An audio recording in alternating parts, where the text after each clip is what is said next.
নমস্কার, আজকে একটি ছোট্ট ব্লগ নিয়ে চলে এসেছি। আজকেরটাও ছিল পুজোর ব্লগ, সেটা আমাদের জেঠি বাড়িতে। পুজোটা হয়েছিল শ্রাবণ মাসের প্রথম দিকে, আর আমি এতদিন পর এই ভিডিওটা পোস্ট করছি। ওইদিকে চলছিল আলতা পড়া, আর এখানে ঠাকুরমশাই বসে পড়েছিলেন পুজো করতে। আর এইদিকে দুই বোনকে দেখুন না, এই বয়সে আবার কানে কানে কথা। এই বয়সটাই তো মজার বয়স, তাই না বলুন? খুব মজা হয়, তাই না? আর বাড়ির সকলে একসঙ্গে থাকলে তো মজাটা অন্যরকমই। এইদিকে সবাই বসেছিল অঞ্জলি দিতে, মা, বৌদি, জেঠি, জেঠু, দাদারা।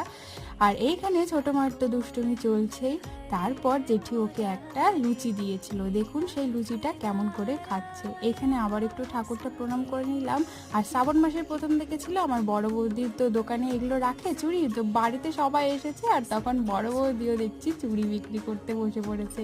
এইসব দেখে আমি বসে পড়লাম একটু প্রসাদ নিতে। কেমন লাগলো জানাবেন।